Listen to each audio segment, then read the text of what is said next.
Hello, everyone, and welcome to the Drexel Freethought Society Weekly Podcast. My name is David McDevitt, and we are the Drexel Freethought Society.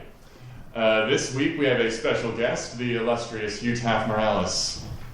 Yay! He is the leader of the Ethical Humanist Society of Philadelphia, and is the DC, the Baltimore chapter, Baltimore. the Baltimore chapter of the Ethical Humanist Society. Oh, cool. I live near Baltimore. I should have brought a full intro of you. No, please don't, please.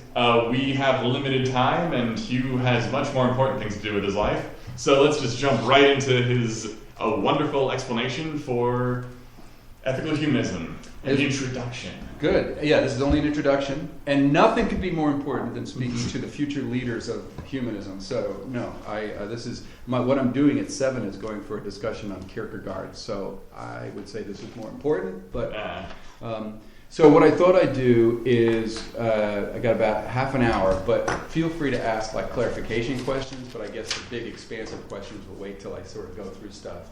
And what I thought I'd do is start with a little bit of the history, kind of the story of ethical culture and ethical humanism, and then go into the philosophy, which is I find more interesting, but I think the context makes sense if I give the history. So basically it starts with a story about this guy named Felix-Adler, who was born in 1851 in Germany.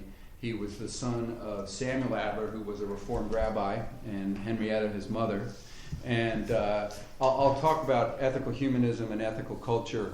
I'll go back and forth because they really mean the same thing. People use the terms interchangeably. But so go back to Germany 164 years ago. You have a huge counter-revolution, a lot of conservative forces in the mid-1800s.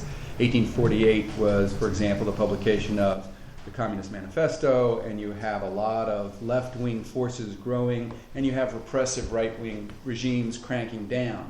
Well, Samuel Adler was a Reformed rabbi, and he was involved in a lot of reform movements, both within Judaism. For example, he was the one who suggested taking the wall down that separated men and women in the synagogue, which seemed like a good idea.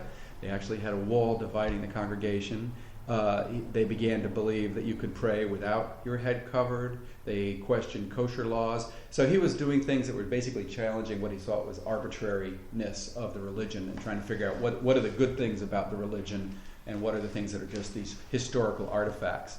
So, but he was also challenging sort of the overall class structure. He supported the labor movement. His brother, Samuel Adler's brother, got put in jail by the German government for his labor activity. So the rabbi decided in 1857 to move to the United States, basically to be safe. So he took his kids. At that point, Felix Adler, the future founder of ethical humanism, was 7 years old. So they arrive in New York, and Adler talks a lot about how amazed he was at the fact that change was so embraced by the United States. Whereas in Germany, change was the big danger. And as a result, he was sort of amazed at how much the United States represented to him progress, and in particular, the ability to take lots of differences and still make it work. So he really liked the term, the whole concept in the United States of taking large numbers of people that are very different and creating a country. So e pluribus unum, out of many, one, was something he wrote right. All these different languages, and people could.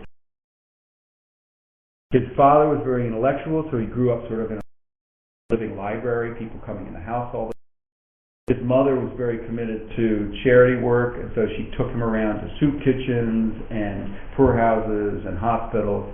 And this was a time in New York where there was virtually no government services. So the only thing that was available was usually through religious institutions. Very little safety net. But Reform Judaism had a belief that their job was to try to, quote, heal a broken world. So it changed from focusing on serving the faith only and serving the congregants only to serving. That's something that Felix Adler grew up. As a youth, he was very religiously minded. I think he loved his father, admired him, but he went to college.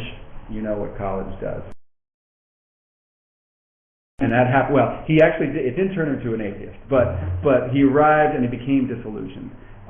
In some ways, he he became a deist, because it's like he didn't totally give up the God concept, but he basically said if there was a God, he created the universe, and basically he's now out of the picture.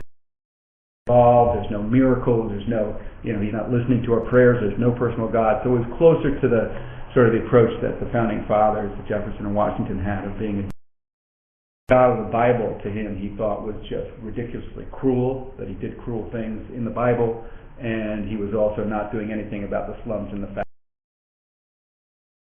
Awful in this country. What time period? We're talking 1860s. So Adler was an impressionable youth during the Civil War. Family hero was Lincoln, and part of Adler's belief in the worth of every individual comes from Lincoln. Picture was up in the house, things like that. He did believe that religion did a good job of teaching ethics and morals, but he began to become less and less able to swallow the whole theism. So at 19, he went to college at Columbia College in 1870, and at age 22, came to give a talk in 1873 after going to graduate school and studying Kant, and I'll get into the philosophy later, but he gives this talk, and it's called The Judaism of the Future. And the interesting thing is, afterwards people commented that they loved the speech, it was very interesting, and it was basically sketching out this Judaism that didn't have a lot of God element to it, but was focused on the ethics. And they said, we love your talk, but you didn't mention God. You do believe in God, don't you? Because usually rabbis' sons are first in line to take over the temple. Well, when Adler said he did believe in a God, but, quote, not in your God, that kind of put him outside of the short list for being the next rabbi. So his father understood it, supported him, the members of the temple supported him, and in fact they funded a chair for him at Cornell to teach what was called Oriental philosophy, because he wasn't going to be a rabbi, so they were looking to give him something to do. And then they put up money to get him to give a series of talks in New York City. And he gave this talk in 1876, which was really the founding. It was considered the beginning of the ethical culture movement, and it was heralded. It was a founding address, and it got a lot of press. Adler was a great talker. He could speak without notes, unlike me, for an hour and a half, and was brilliant, and people loved it. So they'd go and see him, and he got these huge crowds. They began to have to put him in larger and larger auditoriums, and Carnegie Hall was where he ended up before they built the ethical. So hundreds of people would come to hear him speak. Columns in the New Yorker would give synopses of his talks, and he began to talk about starting a quote-unquote an alternative to traditional religion that would capture the ethical messages without the dogma, without the metaphysics. So he was focusing on, and because for him, he was worried, on one side in American culture you had the dying religions, and on the other side you had the growth of this brutal capitalism. And he was worried without the moral messages like the golden rule, brutal capitalism would dominate. And the third alternative was socialism, and he didn't believe in that because he thought that was too. It didn't have enough ethical lessons in it. More socialist, but that's at least how he felt. In his early years, he talked a lot about religions, talked about the Buddha and Jesus and Muhammad, again, arguing that what's important is their basic ethical message that they were giving.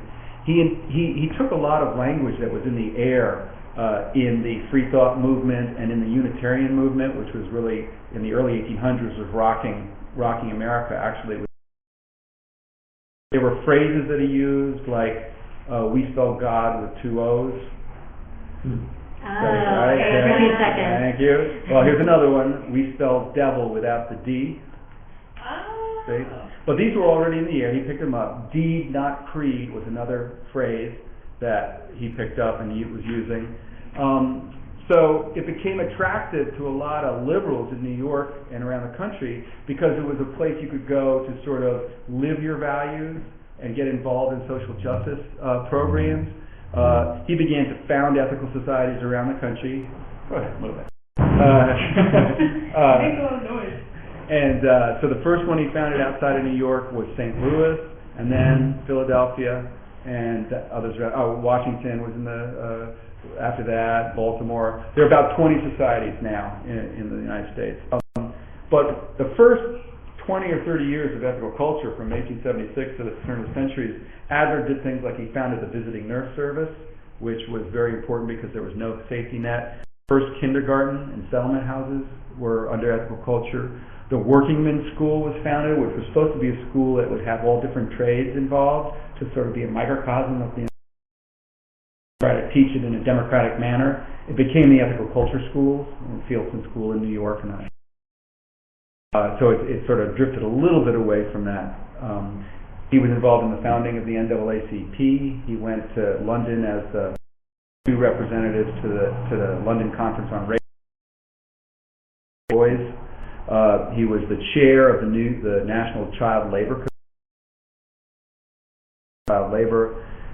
worked with a lot of tenement house. He was on the Tenement House Commission in New York, trying to get these rat-infested slums closed down so people had better places to live.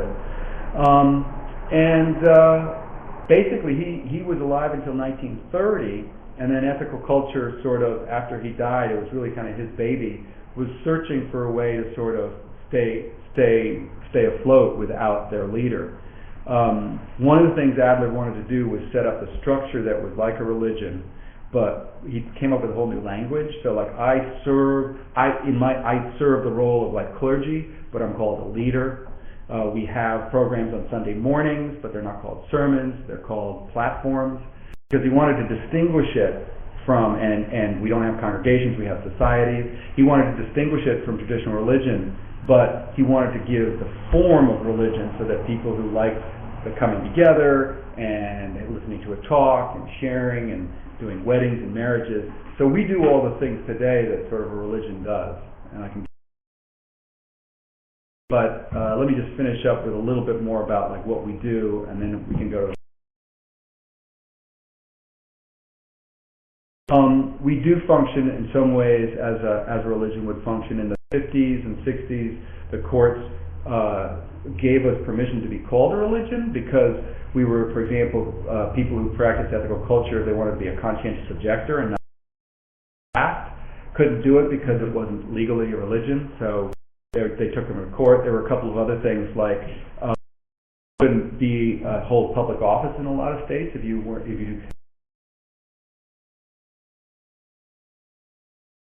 So they challenged that, and in those court cases, the court said, you guys do what religions do. You hold programs, you give talks, you do marriages and weddings and funerals, you do community service projects, you have Sunday schools. You act like a religion, so we'll call you a religion. So they got that designation.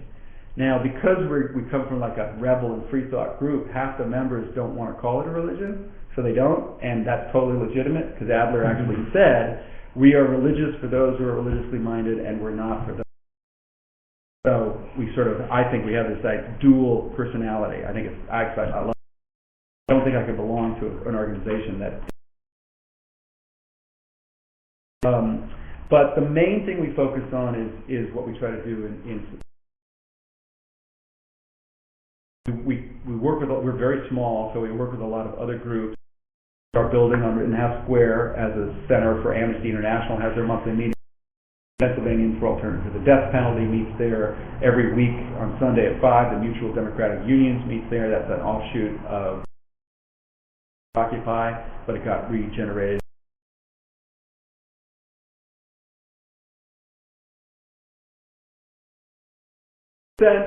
So that's the example of sort of, and then we have a camp on the Brandywine River where we take kids for summer camp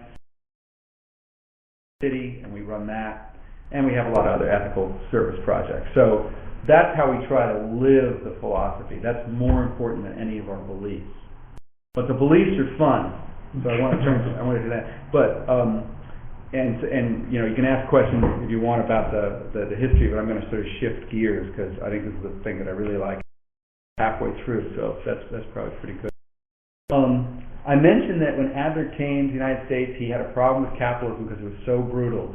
He actually had a problem with what was the rising trend of materialism, which to me is very important in my worldview. I basically think I'm a materialist.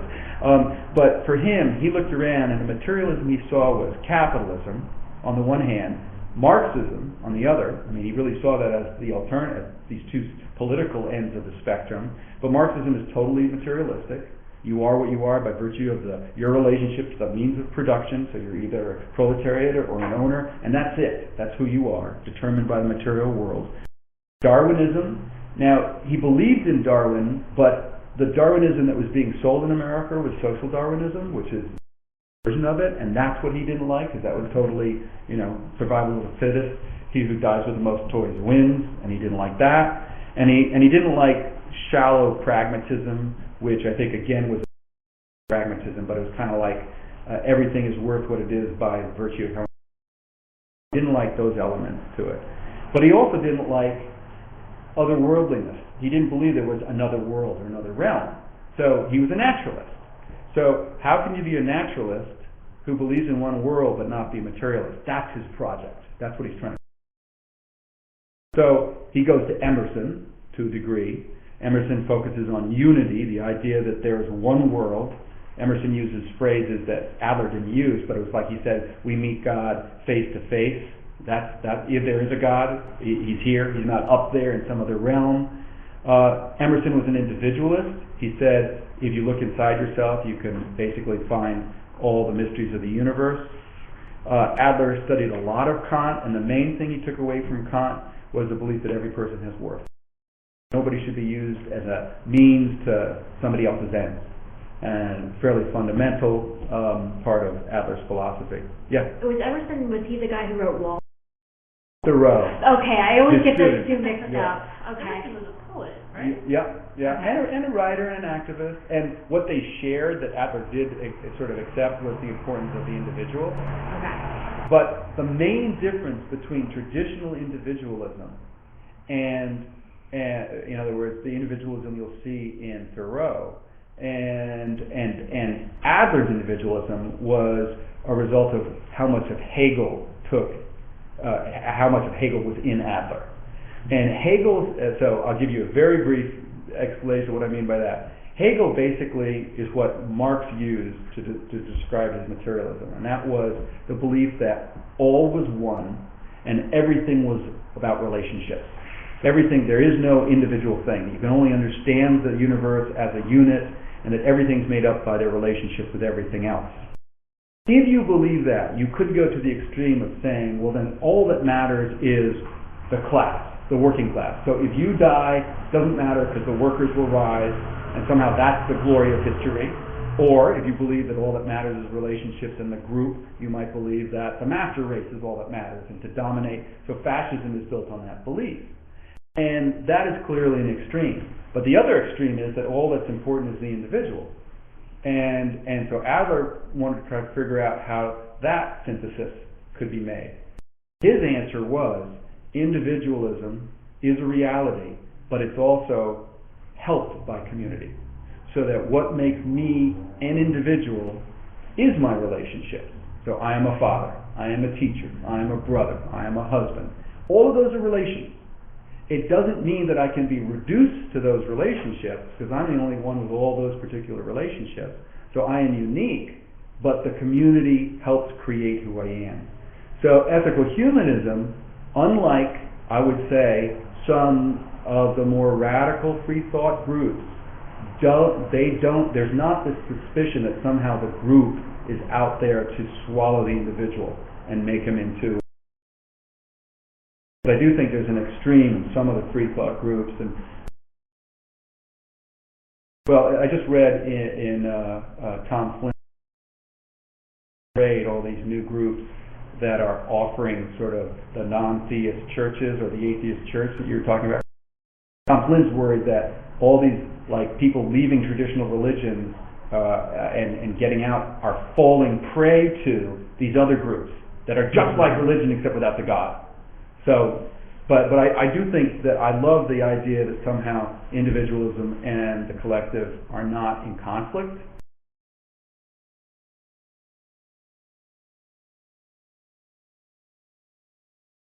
that each individual makes up a collective, that everyone is. I guess so. Yeah. I mean, if what you're saying, if what you mean is that every person, we're all in a web of relationships. He does use the term a web of relationships, and all of those relationships create that. I would say that probably Adler did not stress as much as I would the individual. I think there are times where I think Adler says that the individual, independent of relationship, is an abstraction and a fiction. And I actually think modern humanism doesn't go that far. I mean, I'm an existentialist. I do believe that I am what I am by virtue of being different from everything else. Yes. Right? Autonomous, individual. But I do also believe that that's partially a creation of my own creative act for me, that I create this self. It's important, and you can call it a fiction if you want, but I believe in it, and I want it, and I'm not going to let go. But I also don't think it's the end all, because I also am in a web of relationships. And so denying that I'm a father or a parent is a denial of who I am, which is a Hegelian wording. So it's kind of, I don't know, I find that for me it makes sense. And there are times where the individual and the collective, clash, but it's not some, death struggle that you have to resolve, in my mind. I think I think we're both of those. So that's the heavier stuff. I think I'll give a little bit more of sort of the more identity orientation. I could talk about a number of things. Let me just do a couple of elements to it. I want to go back when I give my intro to ethical humanism on Sunday nights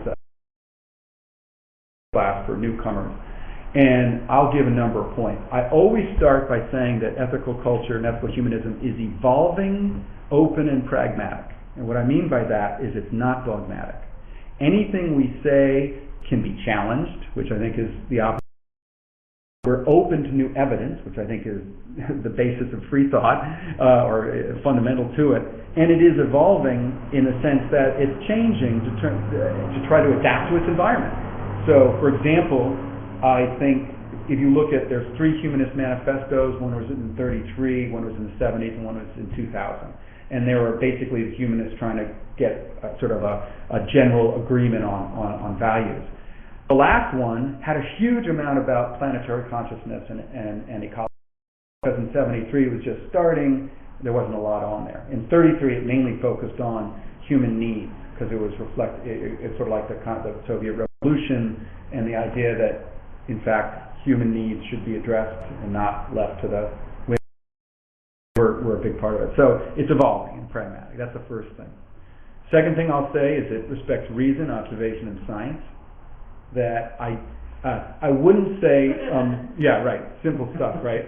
I wouldn't say that it idolizes them, because unlike what I think people called scientism, was a term used in the 50s and 60s that was the belief that science could answer all questions.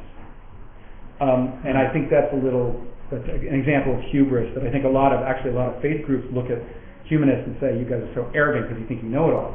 And I think, no, we don't know it all. There's lots of mystery in the world. It's just that reason and science and observation shouldn't be ignored or contradicted. The best way to figure out what we can figure out. Yes, exactly. It is the best path to our flawed knowledge. And our knowledge is always flawed because it's limited. Then the third thing I say is it's non-theistic. Non-theistic, not atheistic. And the distinction there is non-theistic doesn't take a position on whether God exists or not, whereas atheistic does. So it's like it's secular. Yeah, you could say it's secular. Without God, not necessarily. Right, it's without God. Secular works for some people. It doesn't work for other people, because other people say, well, that secular and religious are two non-overlapping Venn diagrams, and some people say ethical culture is my religion. So they don't want to say it's secular. Mm-hmm. Some people say it's my secular religion. They say, they overlap. And that's okay. I mean, I think you define the words that make sense to you. Describe it. But I think the main thing is that we're non-theistic, we don't take a position over whether God exists, but we're naturalistic.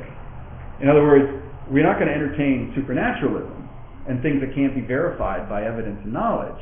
So, although we don't take position that God exists, show me the evidence, right? Is what we'd approach the theism. Now, the fact of the matter is, if you're looking for a congregational kind of community, and you believe in God, where are you going to go?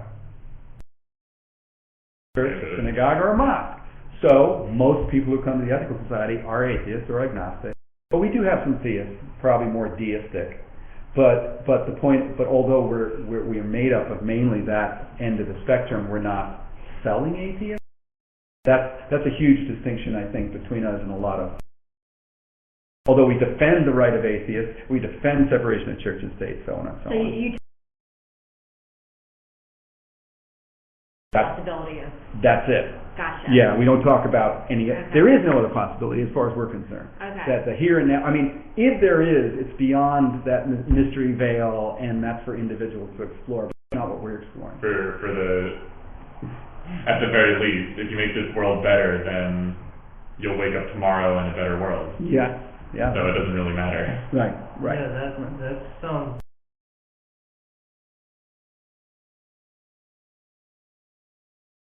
come up and prop up, and I'm an atheist. You know, a lot of them seem to be very.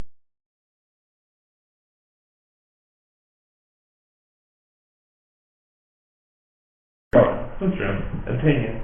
And I support David Silverman, who's head of American Atheists, in his effort to try to say atheism isn't a dirty word. And he also likes to say, look, we all know what atheism means. It means you don't believe. But for some people, atheism means more than that. Atheism means a denial of any sort of potential for something beyond the mystery that has vaguely deistic elements. And I don't see the evidence for it, but it's not what we're arguing about in ethical culture. You get people who would say, oh, I'm spiritual. Sure, and vice versa. We're religious but not spiritual. I mean, I think I'm religious in the sense that, like the Supreme Court says, I work at a place and act like a minister without God being involved at all. So in that sense, institutionally, I'm religious, but I'm not spiritual in the sense of there's some sort of power in the universe. I don't know what it is. I'm very skeptical. And I think a lot of ethical getting matters done here on earth, right. No matter what right. is the truth. So my last 2 points, and I'll shut up and have more of a discussion. My last 2 points is directly that. The reason why we are non-theist and not atheist or theist, bothering to argue till the end of the earth on this topic, is that we believe in the primacy of ethics. That's what's most important, is not what your belief system is about metaphysics, but it's how you treat each other. It's how you. So the primacy of ethics. So when people say, well, wait a minute, you have to have a theology that either denies God or doesn't deny God, I say, to a degree, we have an ethical position that says, you know what? The one theological position I will take is to say that whatever your theology is, it's not as important as how you treat people. I mean, we're living in a world where 10,000 children a day die from hunger or hunger-related diseases. And arguing about whether God exists or not, get the point. The last thing I'll say, good. The last point I'll share is people say, yeah, okay, I get it. You're evolving. You're pragmatic. You believe in reason. You're focused on ethics. But what do you believe?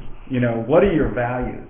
And the values shift depending on the conversation. But the most stable, enduring values that have stayed around since it started are the worth of the individual, which I shared before, and it's part of a lot of secular and religious liberal groups and stuff. 2, the importance of social justice, and for me that means the universal application of a belief in the worth of every individual. But if you believe in the worth of every individual and you're trying to extend that to everybody, that's what social justice is about. And that usually means empowering people, not putting band-aids, teaching them how to fish, not giving them fish, right? And that usually means changing the system. So I think, inherent worth, social justice, which radically tries to change the system, and the third would be the importance of ethical relationships. And that to me is absolutely the most important part of ethical humanism.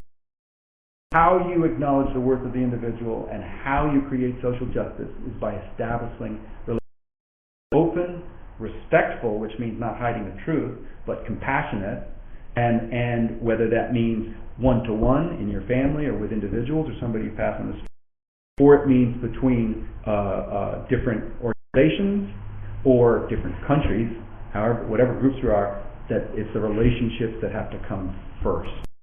So I just gave a talk this past Sunday, and I talked about Chris Stedman's book, Freethought. Given to me, and I read the first 4 pages. Read the last chapter. Read the last chapter. I'm so angry at him. Read the last chapter. Look, read the last chapter. It offers the right way forward.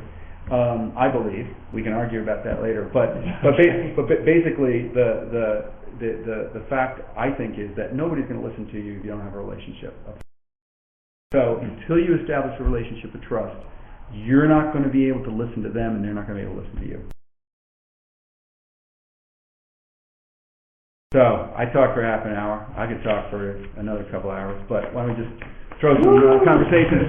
You'll have to listen to the tape.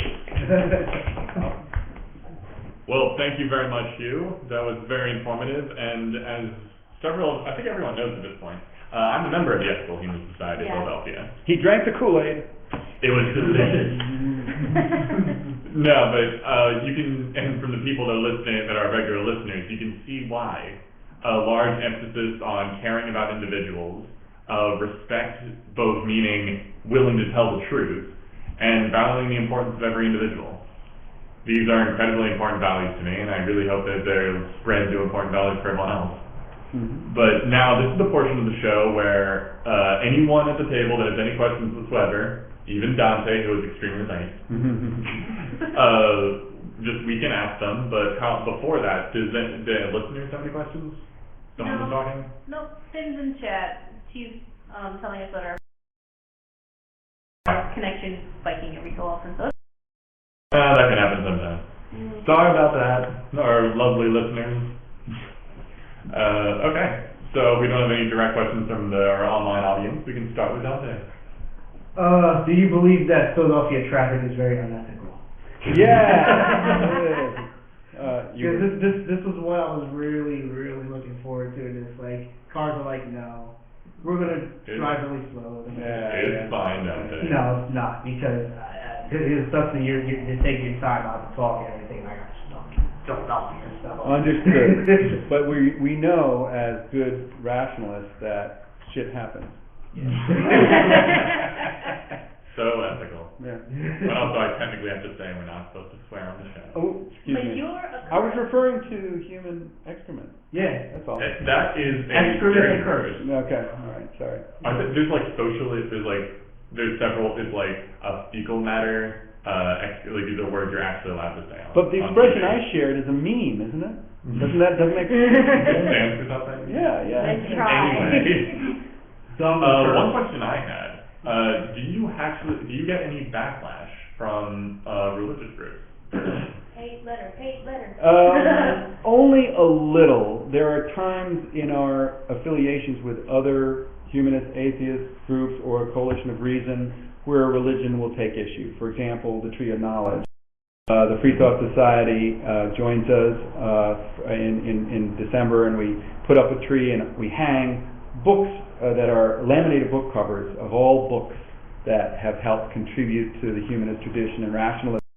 And there are some atheist books on there. And so some people who rent the society who are from traditional faiths will see them and take offense. To try to say it. But overall, I think ethical humanism is kind of in between traditional faiths and extreme atheists, so we get off light, I think. For anyone who's not like you? Maybe, yeah. How would you say you guys differ from, say, a Unitarian? One way I've described it is actually described by Judge Jonathan Lewis, who's the head of the Northern Virginia Ethical Society. She wrote a nice little piece that basically says it this way. And I think it doesn't violate. I mean, I'm not a Unitarian, so I apologize to any Unitarians who disagree. But I think we agree on the worth of individual. We agree on social justice. It's very similar in that way. Where I think I think perhaps in some way Unitarianism is slightly more individualistic. Okay. There's an emphasis on the individual spiritual path. And so the Unitarian community will encourage individuals to seek their own spiritual path, and it can be very different theologically. And so within one Unitarian community, you could have somebody talking about their faith in a theistic God and an atheist and a Buddhist. And different Unitarian churches or societies can be very different. You can have a totally Christian Unitarian church. Ethical culture explicitly does not promote either the atheistic or the theistic, teaching people one or the other. So I think we're probably a smaller tent as far as the metaphysics is concerned.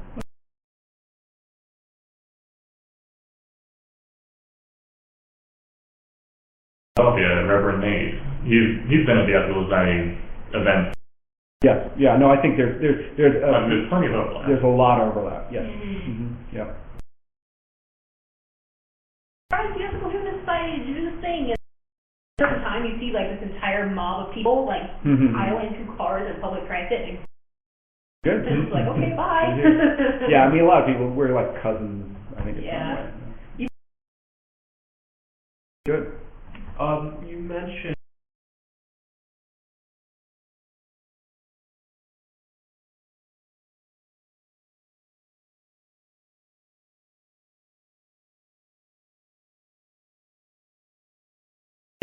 like communism versus capitalism and everything else like that. The entire point was to have a society.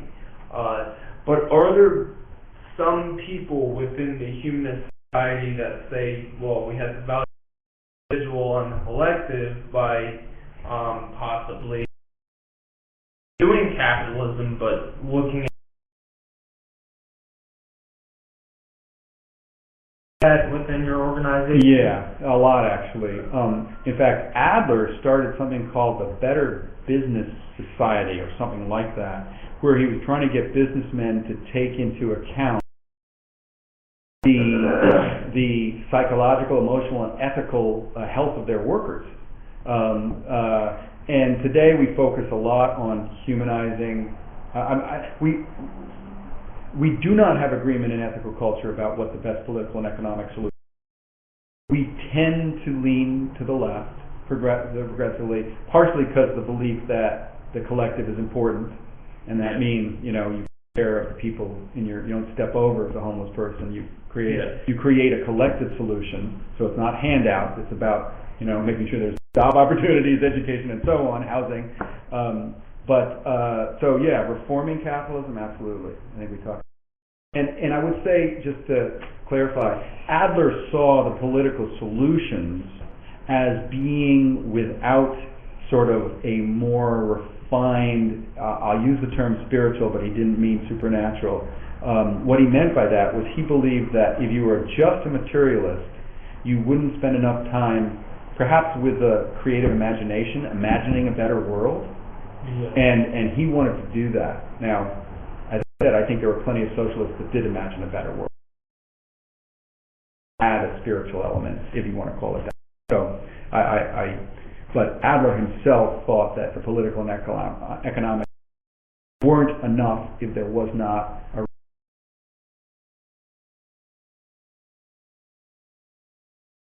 I always thought that ethical humanism.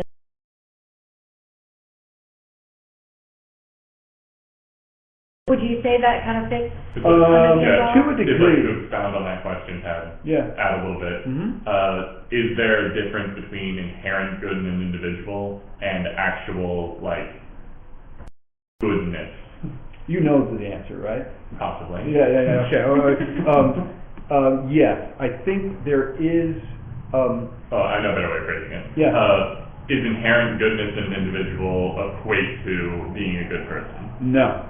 Okay. I think Adler, and I think a more rational person looks at the individual as being as having inherent worth, but not necessarily acting that way. And so in interacting with people, we try to bring out the goodness in them, but it's very hard sometimes. Sure. So I think they accept for example, the universalists believe in the goodness of every person. There is no hell. Every person is good.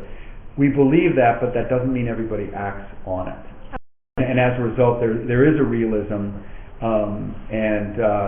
so it's not like I don't think you need to put some people in jail. I do think you have to do that, but you don't do it with the attitude that you're saying this person is evil, they deserved it, they're sinful. You do it out of a sadness that their humanity has been so scarred. Right, because I believe the majority of the people who are in jail are that they were born into, or maybe they're mentally,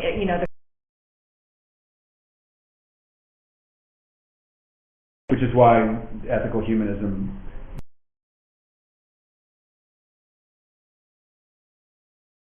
purely based on retribution as opposed to.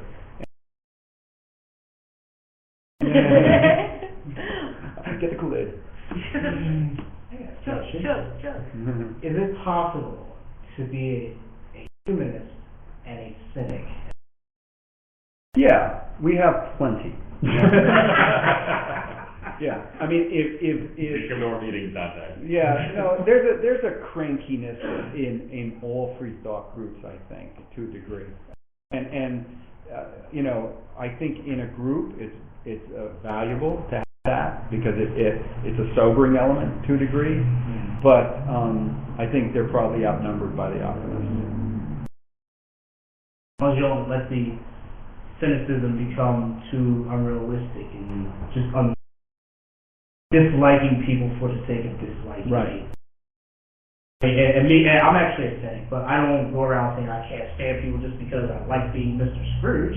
Right. So there's usually something that happens, but at the same time, I see it as if, well, if I'm going to complain about a problem, then maybe I should attempt to be part of the solution.